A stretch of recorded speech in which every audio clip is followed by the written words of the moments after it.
For their claims, they spoke about why the drinking age should be lowered to 18. I believe this would be have negative effect on the youth. Their first claim was that they said 18-year-olds were considered adults by law. By law, yes, but in regards to their behavior, their mental state, I believe that having legal alcohol readily available and legally available at all times would hinder their ability to grow. One of their first arguments was the old enough to fight, old enough to drink clause. That isn't as clever as it sounds. Alcohol is one of the most used and abused drugs among teenagers, according to a survey. Young people who begin drinking before the age of 15 are 4 times more likely to develop alcoholism than those drinking at 21. On top of that, more than 25,000 lives have been saved in the U.S. thanks to a minimum 21 legal drinking age, according to Mothers Against Drunk Driving. Saying that they're legally adults does not mean they are mentally mature. Brain development within 18-year-olds is within its prime maturation, and alcohol can significantly hinder its process. According to the U.S. Department of Health and Human Services, one of the primary factors in how much alcohol affects the brain is the age of which people begin drinking. These effects include blackout and memory lapse, brain shrinkage and brain disorder, and Korsakoff syndrome. Drinking at an earlier age also increases the possibility of liver disease, which results from excessive alcohol consumption. Leaving alcohol legally available that can be purchased at any time for young people will result in health risks down the road. Dangers and responsibilities you can be held for is responding to their claim that they could be tried as an adult does not mean that they should be given alcohol just to add to the situation. Dangers and responsibilities you can be held responsible for while drinking gives weight to a higher drinking age.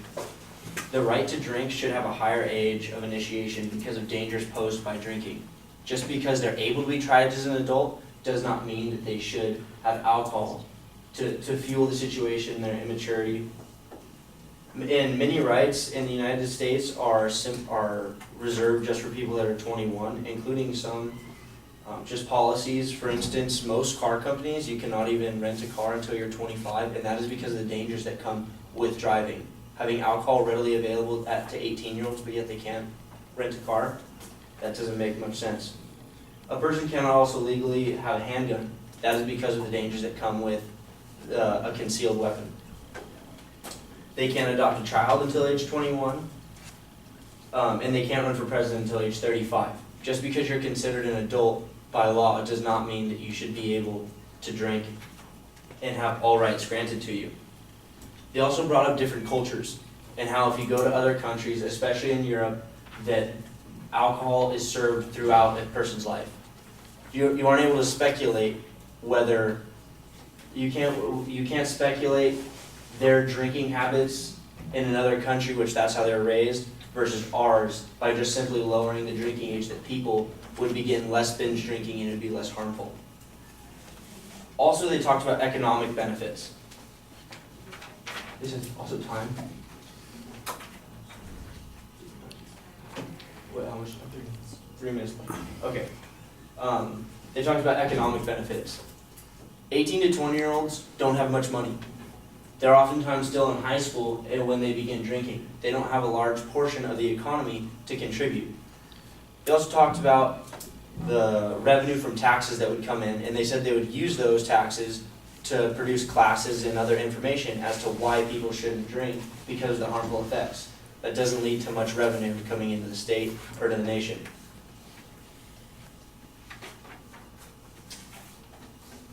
And lowering the mandatory legal drinking age from 21 to 18 will irresponsibly allow a greater segment of the population to drink alcohols in bars and nightclubs, which are not safe environment, which the affirmative claimed they were.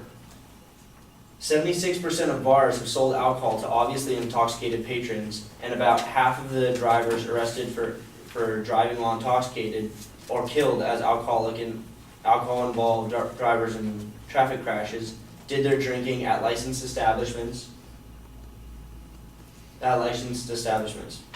Neighborhoods with higher densities of bars, nightclubs, and other alcohol selling locations suffer more frequent assaults and other violent crimes. This is due to alcohol affecting people in different ways and allowing a greater portion of the population to have access to it at all times, especially away from their home, would result in more traffic accidents and more crime that would come to the streets.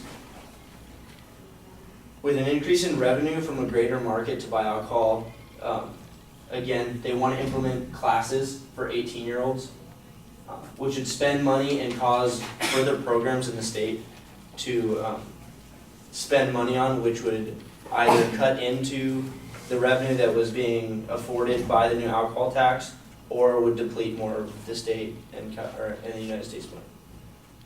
And that is my responding to their claims of why the drinking age should stay 21.